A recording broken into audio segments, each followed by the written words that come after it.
Welcome, my name is Thomas and this is Smarthome-Training. This video is part of a video online training that I present to you for free. New videos will be published every week, but if you can't wait so long, please go to smarthome-training.com and use the offer code SMARTPeople to get a discount. This is just one of the ways to support me. You can also become a Patreon and please check the tiers, they are really great. But now, enjoy today's lesson.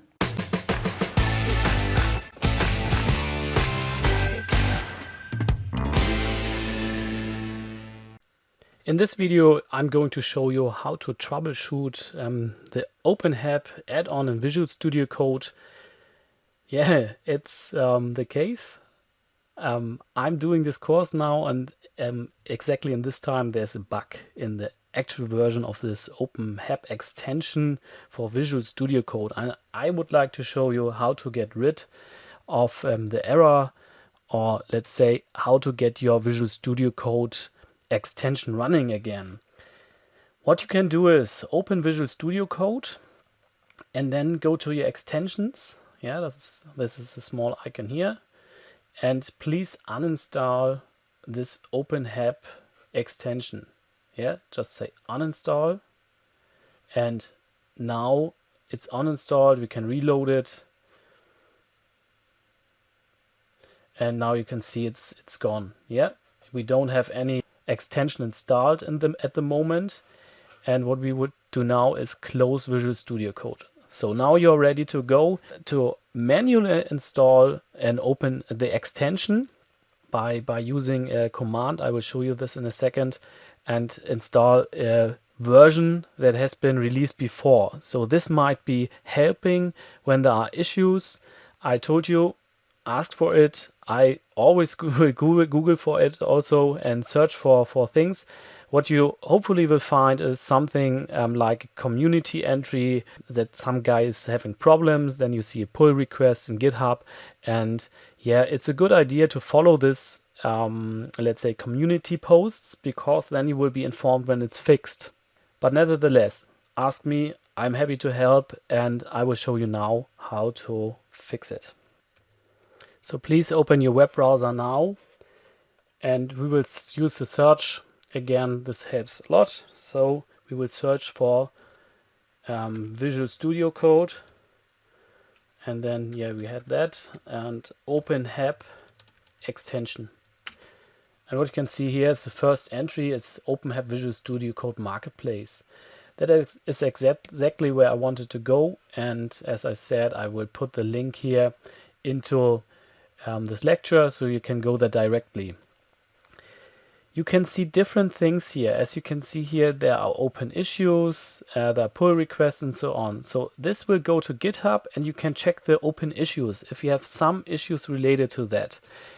If you do, as we have now with this version 040, then you can go to this repository.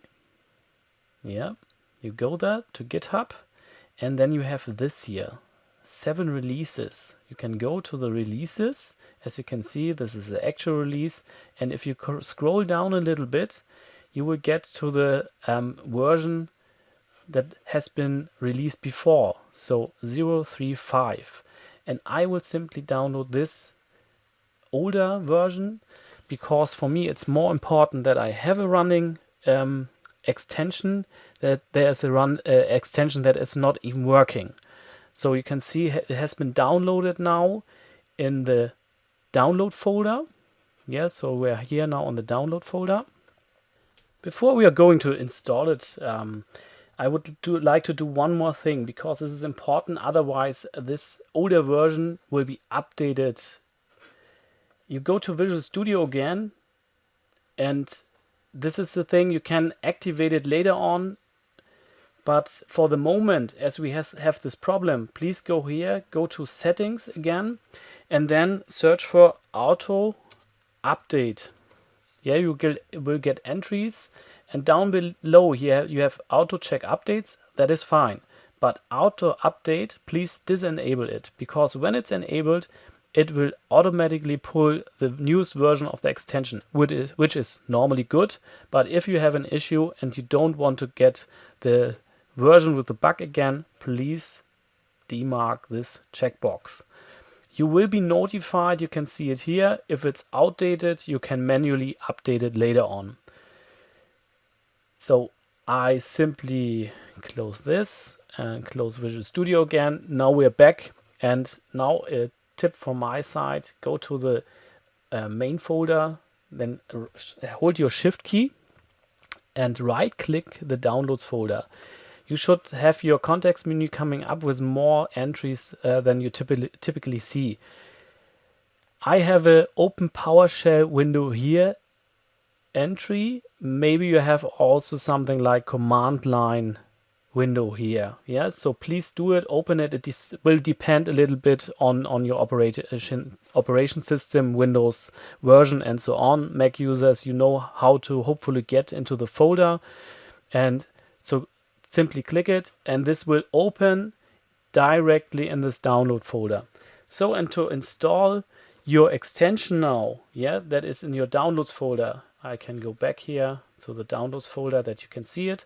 Yeah, so we are in the downloads folder and we are talking about this file. To install it, type code --, install -extension, and then tick the part of this name. You can click here. I can simply mark it, right click, copy, then go back to my Windows PowerShell window and do a right click in here.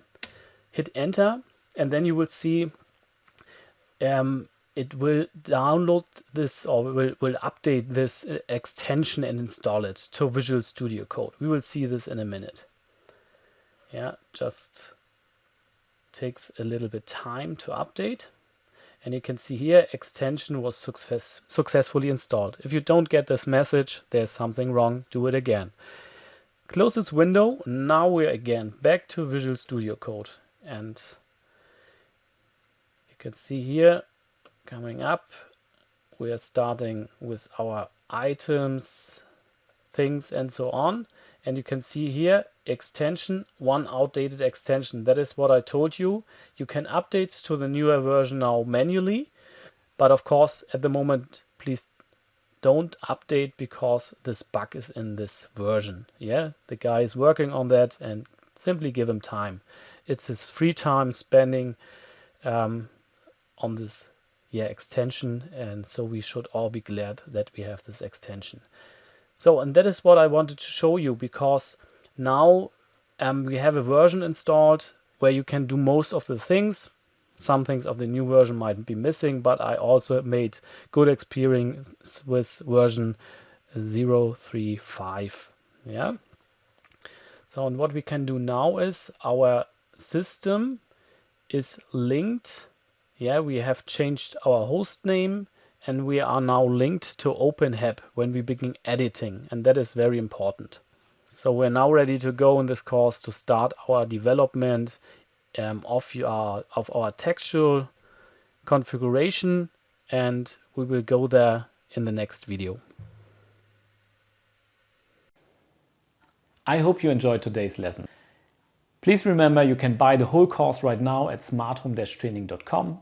You become a Patreon, and you also could subscribe and put on the bell button. That's perfectly fine, so you get notified when the next lesson is uploaded. And I would like to thank you again, say bye-bye, see you next week.